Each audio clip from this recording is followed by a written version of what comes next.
একটা প্রশ্ন করি, আপনি কি জানেন একজন সাধারণ চাকুরিজীবী যার মান্থলি স্যালারি 25 থেকে 30 হাজার টাকা, তিনিও যদি একটি ছোট্ট সিদ্ধান্ত নেন তাহলে কিন্তু 20 থেকে 25 বছর পর তিনি কিন্তু 1 কোটি টাকার মালিক হতে পারেন।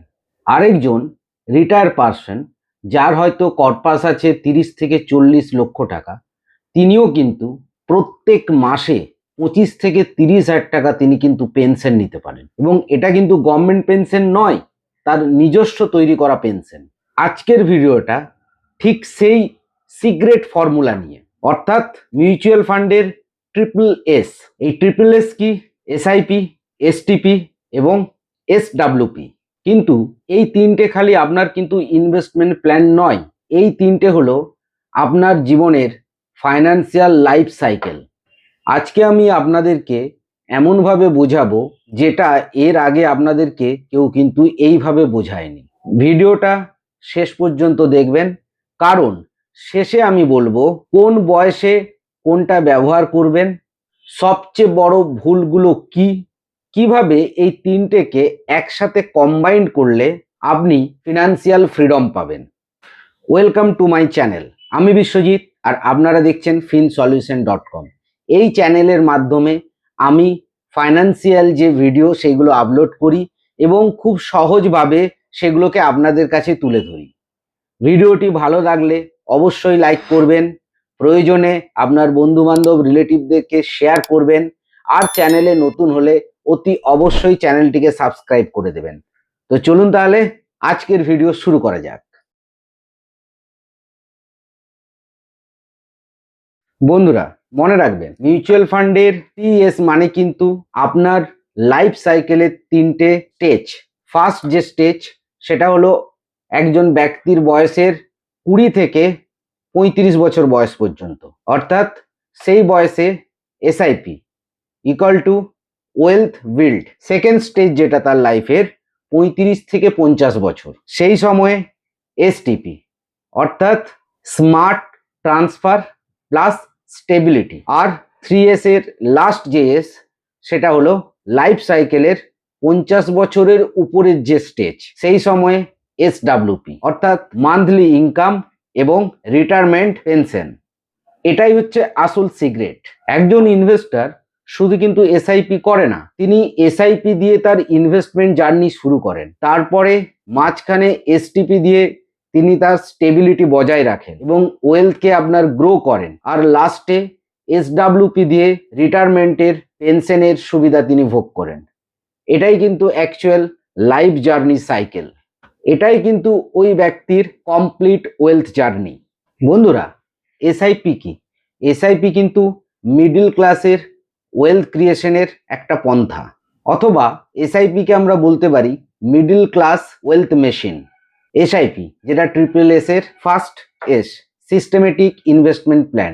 এসআইপি কিভাবে কাজ করে? ধরুন আপনি যে স্যালারি পাচ্ছেন বা আদার যে ইনকাম করছেন, সেখান থেকে আপনার একটা নির্দিষ্ট অ্যামাউন্ট আপনি চুজ করে নেন এবং সেই অ্যামাউন্টটা প্রতি মাসে আপনার ব্যাংকের অ্যাকাউন্ট থেকে নির্দিষ্ট আপনি যে স্কিমটি চুজ করেছেন সেখানে কিন্তু ট্রান্সফার হতে থাকে, এবং এই অ্যামাউন্টটা আপনি আপনার ইচ্ছা মতো আপনি করতে পারেন। 1000 টাকা থেকেও শুরু করতে পারেন, আবার 2000, 3000, 5000 এইভাবে কিন্তু আপনি বাড়াতেও পাবেন। এইভাবে আপনার কিন্তু এসআইপি ফার্স্ট শুরু করতে হয়।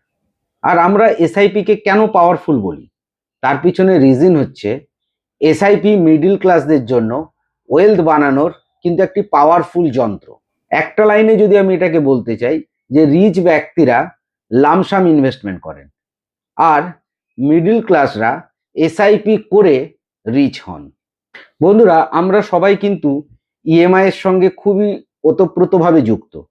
ধরুন আমরা যখনই কোনো কাজ করি, সেটা সার্ভিস হোক বা বিজনেস হোক, আমরা কিন্তু বাড়ির যে কোনো জিনিসপত্র বা বাড়ি বা গাড়ি যাই হোক না কেন, তার জন্য কিন্তু আমরা কিন্তু ব্যাংক থেকে লোন নিই, এবং লোন নেওয়ার যে সিস্টেম আছে আপনারা জানেন যে একটা নির্দিষ্ট টেনিওর থাকে, এবং সেই টেনিওর পর্যন্ত আমাদেরকে কিন্তু প্রত্যেক মাসে সেই লোনের প্রিন্সিপাল প্লাস ইন্টারেস্ট শোধ করতে হয়। আমি বলবো যে আপনার যে ইএমআই এর যে হ্যাবিট, এই হ্যাবিটটাই আপনি এসআইপি তে কনভার্ট করুন।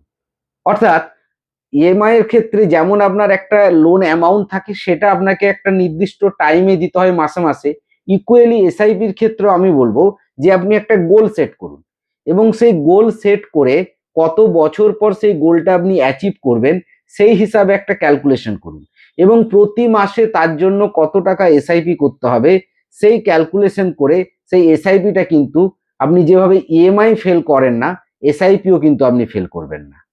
একটা জিনিস মাথায় রাখবেন, আপনার ইএমআই কিন্তু আপনাকে দরিদ্র করে আর ধনী করে কিন্তু ব্যাংকে, আর এসআইপি কিন্তু ঠিক উল্টো, এসআইপি কিন্তু আপনাকে রিচ করবে ইন ফিউচার। এই ইএমআই হ্যাবিটটাকে যখন আপনি আপনার এসআইপির ইনভেস্টমেন্টের হ্যাবিটে কনভার্ট করবেন, তখন কিন্তু আপনি এভারেজ মানুষের মধ্যে থাকবেন না, আপনি কিন্তু ওয়েলথ জার্নি স্টার্টিং শুরু করে দেবেন।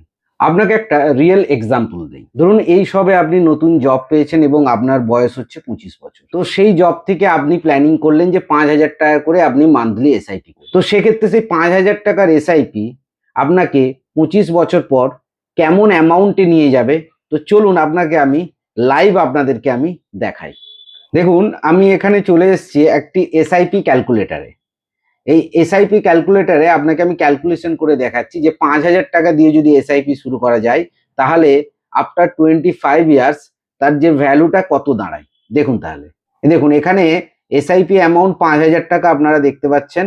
এরপর এখানে মান্থলি যেটা দেবো 25 বছর, অর্থাৎ যদি আমি বলি 25 বছর মানে হচ্ছে 300 মাস, আর রেট অফ ইন্টারেস্ট আমি দিচ্ছি 12.5।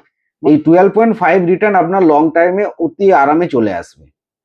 তো দেখুন এক্ষেত্রে যখন আমি ক্যালকুলেশন করলাম আপনারা দেখতে পাচ্ছেন এখানে টোটাল ইনভেস্টমেন্ট ভ্যালু হচ্ছে 15 লক্ষ টাকা, আর আপনার গ্রোথ হয়েছে 87,69,583 টাকা।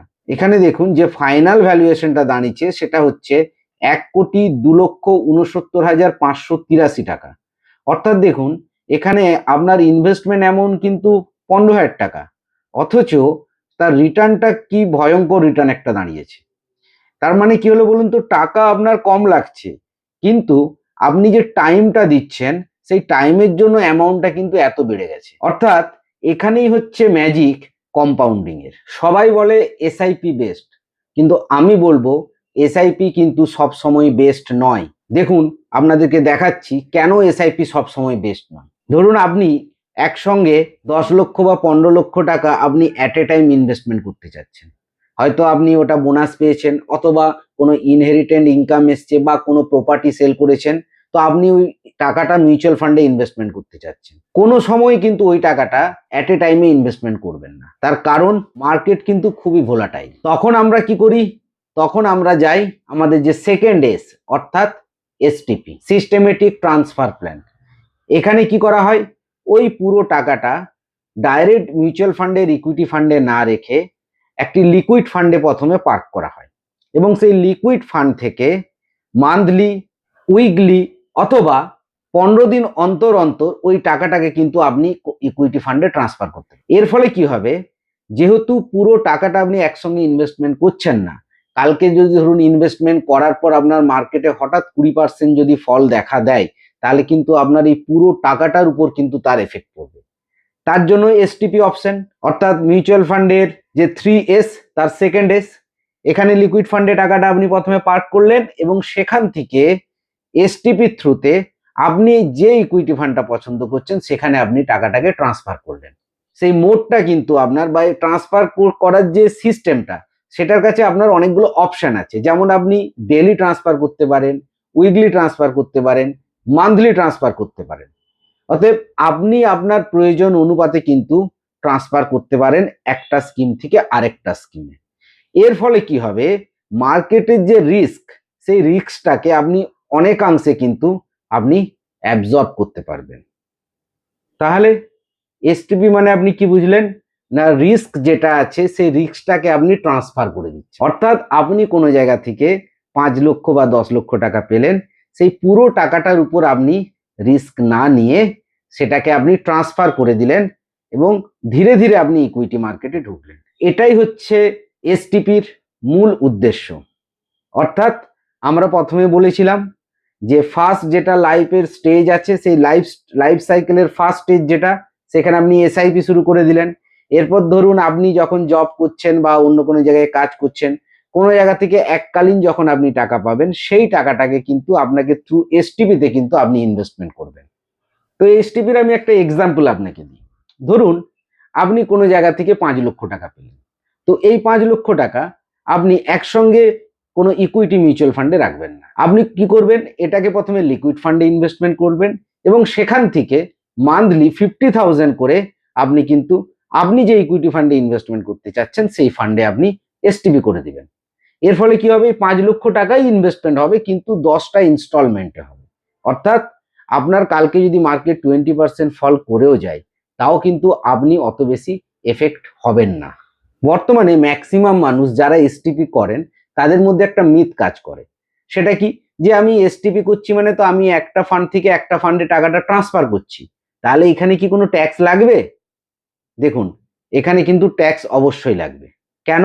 কারণ ট্রান্সফার করা মানেই হচ্ছে যখনই আপনি একটা স্কিম থেকে আরেকটা স্কিমে যাচ্ছেন, অর্থাৎ প্রথম স্কিমটা থেকে আপনি রিডেমশন করছেন, যখনই রিডেমশন করবেন সেখানে কিন্তু আপনার short term capital gain tax কিন্তু লেগে যাবে।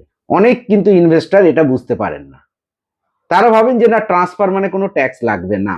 না, এটা ভুল, ট্যাক্স লাগবে এবং এক্ষেত্রে short term capital gain tax লাগবে। আর শর্ট টার্ম ক্যাপিটাল গেইন ট্যাক্সের যেটা ডেট ফান্ডে যেটা নিয়ম আছে যে আপনি যে ট্যাক্স স্ল্যাবে পড়েন সেই ট্যাক্স স্ল্যাব অনুযায়ী আপনাকে ক্যাপিটাল গেইন ট্যাক্স দিতে হবে, তবে পুরো টাকার উপর নয়। যতটুকু টাকা আপনি প্রফিট করবেন তার উপর আপনাকে ক্যাপিটাল গেইন ট্যাক্স দিতে হবে।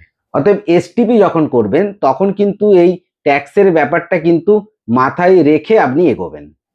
এবার আসি সব থেকে যেটা ইম্পর্টেন্ট পার্ট, অর্থাৎ আপনার লাইফ সাইকেলের যে লাস্ট স্টেজ, অর্থাৎ 50+ উপরে যখন আপনার এজ হয়ে যাবে তখন কিন্তু এই যে ট্রিপল এস এর যে লাস্ট এস অর্থাৎ SWP, এই SWP কে আমি বলি সেলফ মেড পেনশন। SWP হলো রিচ পিপলদের সিক্রেট পেনশন। দেখুন, বর্তমানে কিন্তু গভর্নমেন্ট পেনশন দেয়, কিন্তু প্রশ্ন হলো গভর্নমেন্ট সার্ভিস কতজন পান? এবং ম্যাক্সিমাম এখন যদি আপনি দেখেন যে জবগুলো আছে সেগুলো কিন্তু প্রাইভেট কোম্পানির জব। আর আপনারা জানেন প্রাইভেট কোম্পানির ক্ষেত্রে কোনো প্রকার কিন্তু পেনশনের সিস্টেম নেই, অর্থাৎ আফটার রিটায়ারমেন্ট কোনো প্রকার পেনশন ওনারা পান না। ওই জন্য থ্রু SWP নিজের পেনশনের ব্যবস্থা কিন্তু নিজেকেই করতে হবে, আর এই পেনশনটা হলো সেলফ মেড পেনশন। চলুন এটার সম্বন্ধে ডিটেলস আপনাদেরকে বলি। প্রথম স্টেজে আপনি যখন ফার্স্ট আপনি জবে ঢুকলেন তখন আপনি কিন্তু একটা এসআইপি শুরু করেছিলেন, তার এক্সাম্পল আমি দিয়েছি। তো ধরুন সেই এসআইপিটা আজকে যখন আপনি 50 বছরে এসেছেন সেই এসআইপির ভ্যালু দাঁড়িয়ে গেছে প্রায় 1 কোটি টাকা। এবার আপনি কি করবেন, ওই 1 কোটি টাকা আপনি SWP-তে ফেলবেন এবং এই SWP-তে ফেলতে গেলে আপনাকে যে স্কিমটি চুজ করতে হবে সেটাও কিন্তু ভেবে চিন্তে চুজ করতে হবে। তো আমি আপনাদেরকে কিছুক্ষণ পরেই দেখিয়ে দেবো যে কিভাবে SWP কাজ করে। তো এখন যেটা বলছি সেটা হচ্ছে যে SWP-তে আপনি ধরুন 1 কোটি টাকা আপনি পার্ক করলেন এবং এই পার্ক করার পর ওখান থেকে অনায়াসে কিন্তু আপনি পার মান্থ 50 থেকে 60,000 টাকা আপনি ওখান থেকে উইথড্রল করতে পারেন। আর এই যে উইথড্রলটা আপনি করছেন এর ফলে কি হচ্ছে, ওই ফান্ডটা মার্কেটে একটা রিটার্ন দিচ্ছে আর আপনি একটা পার্সেন্টেজ উইথড্রল করছেন। দেখা গেছে লং টাইমের ক্ষেত্রে ধরুন আমি যদি 5 বছর নিয়ে চলি, আপনার কিন্তু যে প্রিন্সিপাল 1 কোটি টাকা সেটাও কিন্তু বাড়বে এই SWP অ্যামাউন্টটা নেয়ার পরেও। তো এবারে প্রশ্ন হচ্ছে SWP অ্যামাউন্টটা আপনি ঠিক করবেন কিভাবে, যে কত অ্যামাউন্ট নিলে সুবিধা হবে। দেখুন, বর্তমানে আমাদের ভারতবর্ষে ইনফ্লেশন রেট চলছে প্রায় 6.5 থেকে 7%। অর্থাৎ আপনাদের মাথায় রাখতে হবে যে SWP অ্যামাউন্টটা আপনারা নেবেন সেটা যেন 7% বা 8%-এর ধারে কাছেই হয়। এর ফলে কি হবে, আপনি ইনফ্লেশনকেও বিট করতে পারবেন আর আপনার টাকার যে ভ্যালু সেটাও কিন্তু ক্রমশ আস্তে আস্তে বাড়তে থাকে। এবারে অনেকেই বলবে যে দেখুন এত টাকা যখন আমার ওয়েলথ ক্রিয়েট হয়ে গেল তো ওই টাকাটাই তো আমার শেষ টাকা, তাহলে আমি কেন মিউচুয়াল ফান্ডে রিস্কে যে আমি ফিক্সড ডিপোজিট করে দেবো ব্যাংকে। কিছু অংশে উনি ঠিক কথা বলছেন কিন্তু আবার কিছু অংশে উনি সম্পূর্ণ ভুল বলছেন। তো দেখুন কিভাবে ভুল বলছেন, যদি ওই টাকাটাই আপনার মূল টাকা হয়ে থাকে তাহলে কিন্তু আপনি ভুল। কেন ভুল? কারণ যখন আপনি এফডিতে ওই টাকাটা রাখবেন, বর্তমানে এফডি রেট অফ ইন্টারেস্ট কত? 6 থেকে 7%, এবং এই রেটটাও কিন্তু ফিক্সড নয়, যত দিন যাচ্ছে ব্যাংকের এফডি রেট কমছে। আর বর্তমানে আমাদের ভারতবর্ষের ইনফ্লেশন রেট কত? প্রায় আপনার 7%।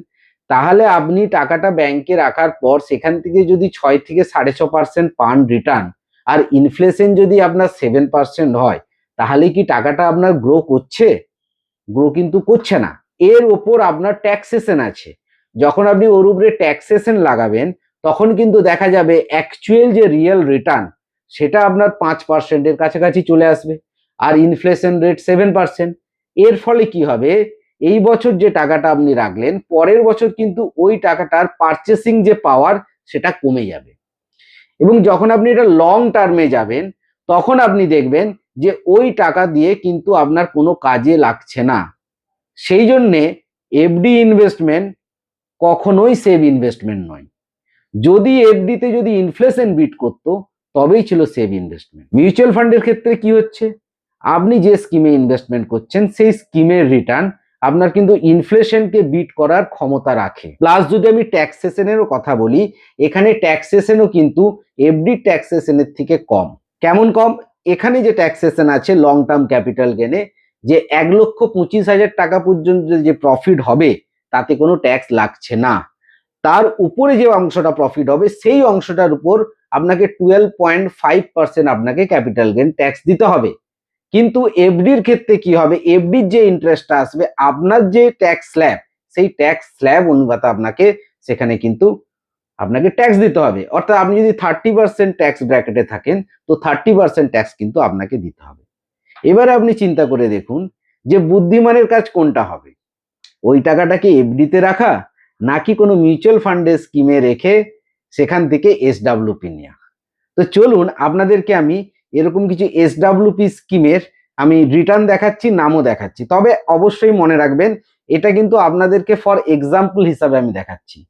কোনো ফান্ড বা কোনো স্কিমই কিন্তু রেকমেন্ডেশন নন।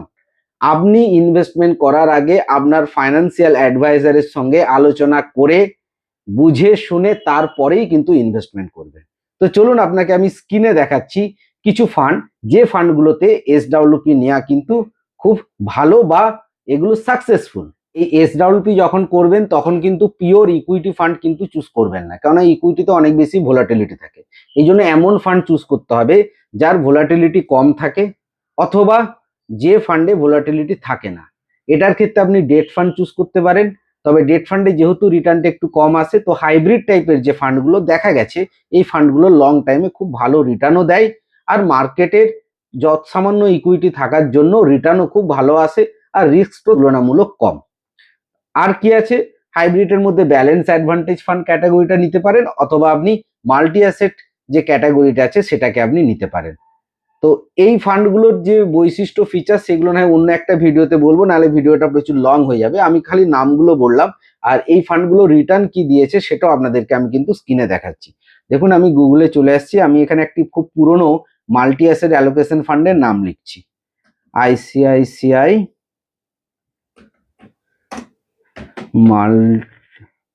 Multi asset allocation fund.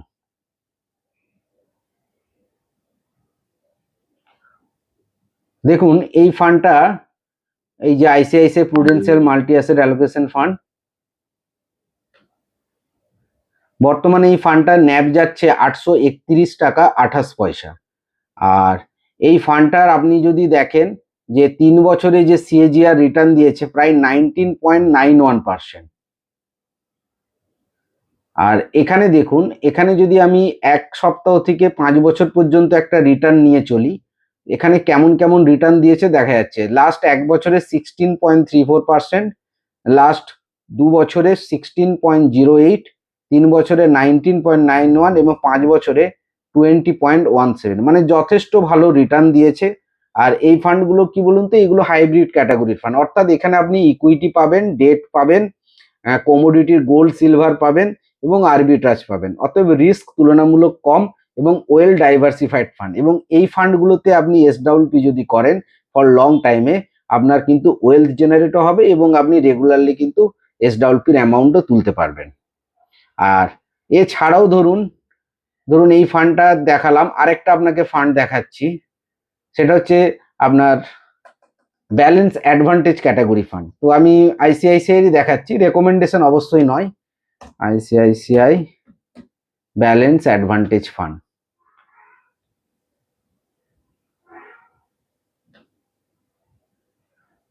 এখানে দেখুন ICICI Prudential balance advantage fund এবং গ্রোথ অপশন।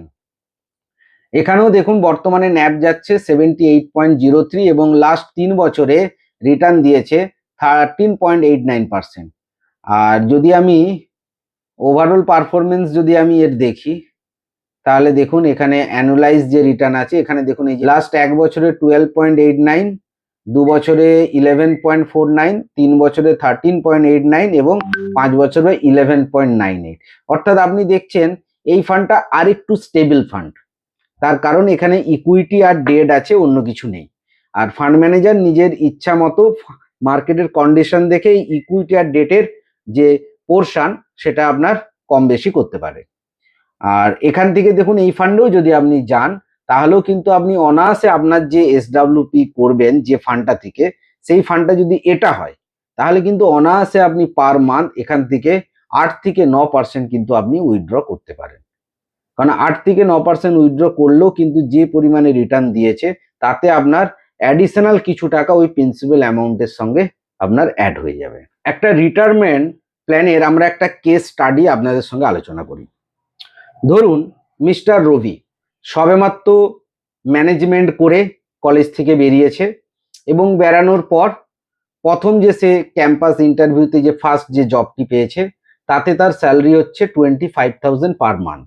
এই সবে যেহেতু সে চাকরি পেয়েছে, বয়স 25 বছর, তো খরচা এখন তুলনামূলক কম এবং যেহেতু সিঙ্গেল, তো খরচা বেশি নেই, রেসপন্সিবিলিটি অনেক কম আছে।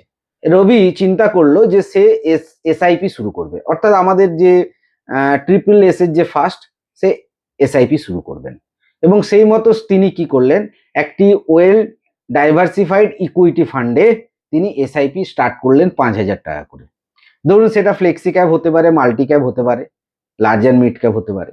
এরপর কিন্তু রবি প্ল্যানিং করলো যে এটা সে 50 বছর পর্যন্ত চালাবে, অর্থাৎ আরো 25 বছর তিনি কিন্তু এসআইপিটা চালাবেন। আর প্ল্যানিং করেছিলেন যে তিনি ফিনান্সিয়ালি ফ্রিডম হবেন 50 বছর। এরপর উনি এসআইপি শুরু করলেন। মার্কেট এর মধ্যে অনেক পড়েছে উঠেছে, উনি কিন্তু এসআইপি বন্ধ করেননি। এরপর time to time owner promotion হয়েছে, অনেক সময় কোম্পানি থেকে বোনাস পেয়েছেন, মাঝে অনেক কোম্পানি চেঞ্জ করেছেন। তো মাঝে উনি ওনার কোম্পানি থেকে 10 লক্ষ টাকা বোনাস পান। তখন উনি কি করলেন, ওই 10 লক্ষ টাকা উনি আর কোথাও ইনভেস্টমেন্ট না করে মিউচুয়াল ফান্ডে ইনভেস্টমেন্ট করবেন বলেই ডিসিশন নিলেন। কিন্তু উনি একসঙ্গে পুরো 10 লক্ষ টাকা ইনভেস্টমেন্ট করলেন না। উনি এখানে মিউচুয়াল ফান্ডের ট্রিপল এস এর যে সেকেন্ড এস, অর্থাৎ এসটিপির বেনিফিট নিলেন। উনি কি করলেন, ওই 10 লক্ষ টাকা একটা লিকুইড ফান্ডে পার্ক করলেন এবং সেখান থেকে 50,000 টাকা করে পার মান্থ উনি ওনার যে এসআইপি যে ফান্ডটা চলছিল, সেখানেই কিন্তু উনি এসটিপি করে দিলেন। এরপর ওনার এসআইপি কন্টিনিউ চলছে। আজকে যখন ওনার 50 বছর বয়স, উনি যেটা প্ল্যানিং করেছিলেন যে 50 বছরে উনি ফিনান্সিয়ালি ফ্রিডম হবেন। চাকরি কিন্তু উনি ছাড়ছেন না, চাকরি কিন্তু উনি 60 বছর পর্যন্ত করবেন, কিন্তু ফিনান্সিয়ালি ফ্রিডম মানে উনি যদি কালকে মনে করেন যে চাকরি ছেড়ে দেবেন, তাতেও ওনার কোনো প্রবলেম আসবে না, এরকম ওয়েলথ উনি ক্রিয়েট করে ফেলেছেন। আজকের দিনে ওনার যে ফান্ডের ভ্যালু, সেটা প্রায় 1.5 ক্রোর, অর্থাৎ 1,50,00,000 টাকা। আজকে উনি কি করলেন, ওই 1,50,00,000 টাকার একটি ভালো ফান্ডে, ভালো মানে কি ব্যালেন্স ক্যাটাগরির ফান্ডে উনি এসডব্লিউপি করলেন এবং ওই এসডব্লিউপি করে উনি পার মান্থ 1 লাখ করে ওখান থেকে কিন্তু উনি এসডব্লিউপি নিচ্ছেন, প্লাস কিন্তু উনি জবও করছেন। অর্থাৎ দেখুন এই যে কেস স্টাডি, এতে আপনারা কি বুঝলেন, যে যদি সিস্টেমেটিক ভাবে এবং প্রপার রুলস ফলো করে যদি মাত্র 5,000 টাকা থেকেও যদি ইনভেস্টমেন্ট শুরু করা যায়, লং টাইমে এই 5,000 টাকার ভ্যালুই কিন্তু আজকে ওনাকে ফিনান্সিয়ালি ফ্রিডম করে দিয়েছেন। এবং আজকের ডেটে উনি স্যালারি যা পাচ্ছেন সেটা তো আলাদা, এছাড়াও প্রত্যেক মাসে কিন্তু উনি 1 লক্ষ টাকা করে এসডব্লিউপির বেনিফিটও পাচ্ছেন। এটাই হচ্ছে মিউচুয়াল ফান্ডের ট্রিপল এস এর বেনিফিট। আপনারা যারা এই ট্রিপল এস এর বেনিফিট নেননি, আমি বলবো এই ট্রিপল এস এর বেনিফিট নিন, যেদিন আপনি এই ট্রিপল এস কে ঠিকভাবে কাজে লাগাতে পারবেন সেদিন কিন্তু আপনি আর ইনভেস্টর থাকবেন না, আপনি কিন্তু একজন ফিনান্সিয়াল প্ল্যানার হয়ে যাবেন অথবা ফিনান্সিয়াল এক্সপার্ট হয়ে যাবেন। এবারে বন্ধুরা আপনাদেরকে জানাই যে এসডাব্লিউপির ক্ষেত্রেও ট্যাক্সেশনের কি রুলস আছে। দেখুন, এসডাব্লিউপির ক্ষেত্রেও যে ট্যাক্সেশনের রুলস আছে সেটা মিউচুয়াল ফান্ডের যে long term capital gain tax তার আন্ডারে পড়ে। তো এক্ষেত্রে কি হচ্ছে, যেহেতু পুরো টাকাটার উপর উনি এসডাব্লিউপি নিচ্ছেন আর এই ইনভেস্টমেন্টটা যেহেতু ওনার অনেক আগে থেকে করা ছিল, তো অলরেডি লং টাইম ক্যাপিটাল গেনের যা নিয়ম আছে যে 1 বছর পর থেকে আপনার লং টার্ম ক্যাপিটাল গেন হবে। তো ওনার তো অলরেডি 1 বছর পেরিয়ে গেছে, তো যখন ওখান থেকে যখন উনি টাকাটা তুলছেন তখন ওনার লং টার্ম ক্যাপিটাল গেন ট্যাক্সের আন্ডারে পড়ছে। আর লং টার্ম ক্যাপিটাল গেন ট্যাক্সে কি বলা হয় যে আপনি বছরে 1,25,000 টাকা পর্যন্ত যে প্রফিট সেটা আপনার ট্যাক্স ফ্রি। 1,25,000-এর বেশি যখন আপনি প্রফিট করবেন তার উপর আপনাকে 12.5% আপনাকে ক্যাপিটাল গেন ট্যাক্স দিতে হবে। তাহলে উনি যে প্রত্যেক মাসে মাসে যে এসডব্লিউপি টাকাটা নিচ্ছেন, এখানে কি হচ্ছে, ওনার ইউনিট মাইনাস হচ্ছে। তো ইউনিট মাইনাস হওয়ার জন্য কি হচ্ছে, ওনার কিন্তু এই পুরো 1,00,000 টাকাটাই কিন্তু ওনার প্রফিট নয়, ওর মধ্যে কিন্তু ওনার প্রিন্সিপালও আছে প্লাস প্রফিটও আছে। তো এইভাবে ক্যালকুলেশন করে করে যখন দেখা হবে যে 1,25,000 এলো, সেই টাকাটা মাইনাস হয়ে যাবে এবং 1,25,000-এর উপরে যে টাকা সেই টাকাটার উপর কেবলমাত্র 12.5% ওনাকে long term capital gain tax দিতে হবে। উনি হয়তো এখন 30% ট্যাক্স ল্যাবে আছেন, কিন্তু 30% ট্যাক্স ল্যাবে থাকা সত্ত্বেও উনি কিন্তু 12.5% ট্যাক্স দিয়েই কিন্তু উনি এর বেনিফিটটা নিতে পারবেন। এটাই হলো আপনার এসডব্লিউপির ট্যাক্সেশনের অ্যাডভান্টেজ। তাহলে বন্ধুরা, আপনাদের যে মাস্টার প্ল্যানটা আপনাকে ইউজ করতে হবে সেটা হচ্ছে কি, একবারই আপনি ডিসিশন নেবেন আপনার কন্ডিশন অনুযায়ী যে 5,000 করবেন কি 6,000 করবেন কি 10,000 করবেন, এসআইপি শুরু করবেন এবং এসআইপিটাকে কন্টিনিউ করবেন। মাঝে মার্কেট যদি পড়েও যায় এসআইপি কিন্তু বন্ধ করবেন না, কেননা মার্কেট যদি পড়ে তখন কিন্তু আপনি বেশি ইউনিট অ্যালট পাবেন। অতএব মার্কেট উঠুক বা পড়ুক, অনেক সময় কি হয়, মার্কেট পড়লে একটা প্যানিক তৈরি হয় এবং প্যানিকে আমরা কি করি, টাকাটা তুলে নিই, যেটা হলো সব থেকে ভুল ডিসিশন। অথবা মার্কেট যখন অনেক উপরে উঠে যাচ্ছে তখন আমরা কি মনে করি যে মার্কেট মনে হয় এর উপরে আর উঠবে না, তাহলে আমরা কিছু প্রফিট বুক করি। এটাও করবেন না, কারণ আপনার উদ্দেশ্য ফর লং টার্ম, শর্ট টার্মে আপনার কিছু ওতে হাত দেওয়ার দরকার নেই। আপনি কি করবেন, একটা অ্যামাউন্ট ঠিক করলেন এবং সেই অ্যামাউন্টটাকে লং টার্ম চালালেন এবং এই 3টে এসকেই আপনি ইউজ করুন। যদি এই 3টে এসকেই আপনি ঠিকঠাক ইউজ করতে পারেন তাহলে ইন ফিউচার আপনার ওয়েলথ ক্রিয়েশনে কোনো বাধা হবে না এবং কারো ক্ষমতা নেই আপনার ওয়েলথ ক্রিয়েশনকে আটকানোর। তাহলে বন্ধুরা, এক কথায় যদি আপনাদেরকে আমি বলতে পারি যে এসআইপি মানে আপনার স্যালারি থেকে আপনি ওয়েলথ বানাবেন, এসটিপি মানে আপনি মার্কেটে ঢুকবেন কিন্তু স্মার্ট ওয়েতে আপনি ঢুকবেন, আর এসডব্লিউপি মানে আপনার যে কর্পাস তৈরি হয়েছে সেখান থেকে আপনি ইনকাম জেনারেট করবেন। এই ট্রিপল এস কে ইউজ যদি আপনি ঠিকঠাক করতে পারেন তাহলে আপনি ইনভেস্টর থাকবেন না, আপনি একজন ফিনান্সিয়াল প্ল্যানার হয়ে যাবেন আপনার জীবনে। এখন বন্ধুরা, আমার প্রশ্ন আপনাদের কাছে, আপনি কোন এজে আছেন, এসআইপি এজে না এসটিপি এজে না এসডব্লিউপি এজে? অতি অবশ্যই কমেন্ট করে জানাবেন এবং আরো ডিটেলস যদি আপনি জানতে চান আমাকে কন্ট্যাক্ট করতে পারেন, আমার কন্ট্যাক্ট নাম্বার দেওয়া আছে। তো বন্ধুরা, ভিডিওটি ভালো লাগলে অতি অবশ্যই একটা লাইক দেবেন, প্রয়োজনে আপনার বন্ধু বান্ধব আত্মীয়দের সঙ্গে ভিডিওটি শেয়ার করবেন, আর চ্যানেলে নতুন হলে সাবস্ক্রাইব করতে কিন্তু ভুলবেন না।